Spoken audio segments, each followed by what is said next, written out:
dye works, soap factories, fish pools, and coral fisheries, but he was still forced to borrow money. 3. Where Henry's ships pioneered, the rest of Europe followed. Lions were brought to Ireland. Parrots and monkeys were carried to Bruges. The King of Denmark was given the tusks of an elephant, and an entire expedition was launched, Red Cross and Black Cargo 191, with the goal of capturing a live elephant. The expedition was never heard from again, but Europe's fascination with Africa only increased. 4. Anticipating the future criticism of capturing, buying, and selling human beings, the Knights of Christ was given spiritual jurisdiction of Guinea, Nubia, and Ethiopia. As master of the wealthy Order of Christ, which had inherited the riches of the temple, Henry now had a mission. 5. Europe's entry into the African slave trade became official, and was placed under the elite order, that not only still exists, but also flourishes today, with the President of the Republic of Portugal as its current Grand Master. If the Portuguese were responsible for bringing the black slave industry to Europe, the Spanish were more than equally responsible for expanding the trade. Columbus had finally sailed for America in 1492 after years of negotiating for a sponsor. The marriage of Isabella, Queen of Castile, and Ferdinand II, King of Aragon, united much of Spain.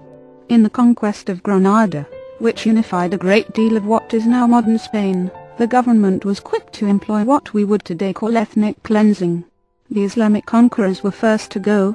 Next were the Jews. They had thrived under a more tolerant Islamic rule, and were allowed to be educators, merchants, and bankers. The third target was the heretics. Even before the 1492 capture of Granada, the Inquisition was in place, its goal to drive out pagans and Christian heretics alike.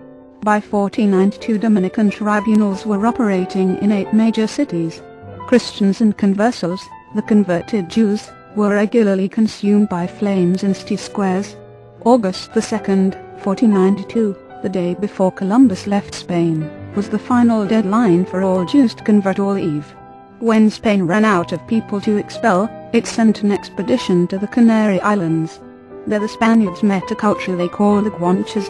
With an armed expedition, the Spaniards went to war against the isolated people, and eliminated the entire population of 200,000. 6. The Canary adventure served as a blueprint for what would happen in the Americas. 192. From the sacred to the profane, the mysterious Christopher Columbus. Columbus himself is of interest more as a man of mystery than as an explorer. His first biography, written by his son Ferdinand, questions even their surname. Colombo, meaning the dove, was a chosen name, says Ferdinand, as it was the symbol of wisdom, and of St. John the Baptist. St. John was sacred to the Templars. 7. Columbus's first service outside commercial expeditions was for the good King René.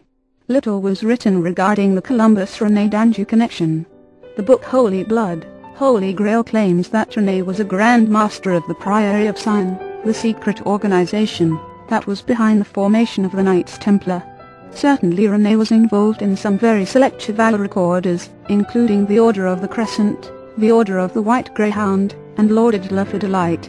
It is not known whether René played a role in introducing Columbus to the secret orders. More likely the circuitous route that led Columbus to a connection with the resurrected Templar order was through marriage. In 1477 Columbus sailed north to Iceland, where the Vikings had settled hundreds of years before, and used the area as a way station between Greenland and the Americas.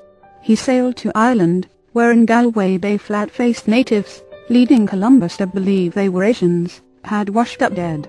These were possibly Inuit from Greenland or North America. Columbus also sailed to the port city of Bristol, England, which was once a stronghold of the Knights Templar, and later a stronghold of the English slave trade. Columbus was more than well-read. For his time he was a scholar extraordinaire. At his bedside was a book titled Imago Mundi, by Cardinal Pierre Dailly, which Columbus had read and reread, and whose margins he had filled with notes. 8. He also read Marinus of Tyre, who had divided time into 24 hours. Columbus found support from Strabo and Pliny, who estimated the world at 1/3 less than its true size.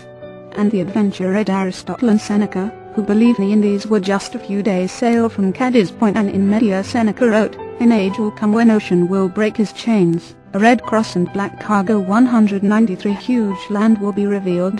And Columbus also owned a copy of the Book of Sir Marco Polo, and an Italian translation of Pliny's Natural History. 11 Like the other famous Chinese explorer John Cabot, born Giovanni Caboto, Columbus married well. After being shipwrecked in Portugal, he settled in Lisbon and attended Mass at the Church of All Saints. The Moniz Perostrello family had come from Genoa 100 years before, and settled in Portugal to work as merchants, traders, and adventurers. By the time Columbus reached Portugal, the family had achieved wealth and status. It had also endowed the Conventos Ling Santos, where Columbus met the widowed Filippa Moniz. Dona Filippa was 25. Columbus was 27. Within a year they married. How the son of a weaver married into a family of the Knights of Christ is a mystery that has never been solved. Moniz's father, Bartholomew Perostrello, was trained by Henry the Navigator at Sagres Castle, and had taken part in the exploration of the Atlantic Islands. He was given the title of Governor, or Capitano, of Porto Santo, where he received the revenue from all trade and commerce. His son later inherited the title, the position, and the revenue. Columbus and his new bride honeymooned on Madeira, accompanied by his new mother-in-law, Isabel Moniz. Her family also had a long distinguished history with roots in the Algarve. Although marriage into the Moniz Perostrello family brought Columbus status, Isabel Moniz gave Columbus something even more appreciated by the explorer: the books and charts of her husband. The successive discovery and rediscovery of the Canaries, the Azores, Madeira, and the Cape Verde archipelago revealed an ocean full of islands just as Plato had written. 12 Armed with the knowledge of geography that was available to the few who could read, as well as the maps and charts of the Atlantic known to a few, and protected by the secrecy of the Knights of Christ, Columbus sailed west. The New World was not as Columbus expected. First, it was not China, then called Cathay, or anywhere else in Asia.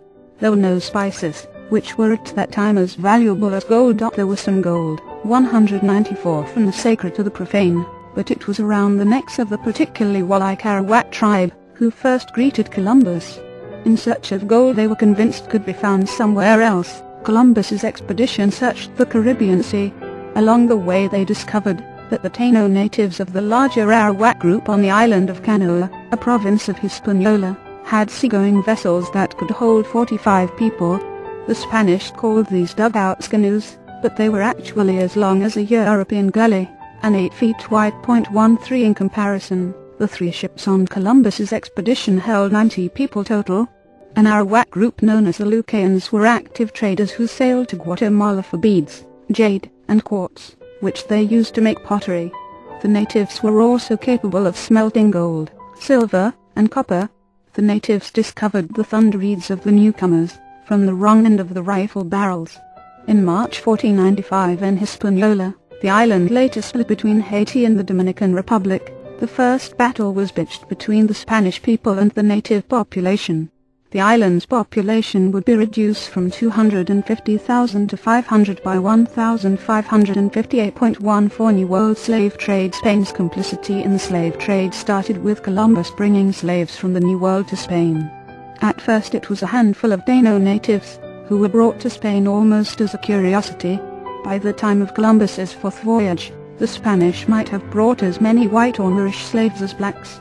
In 1505 15 black slaves were brought to Hispaniola, 15, but shortly afterward the native population was reduced by smallpox at such an alarming rate that replacement workers were needed.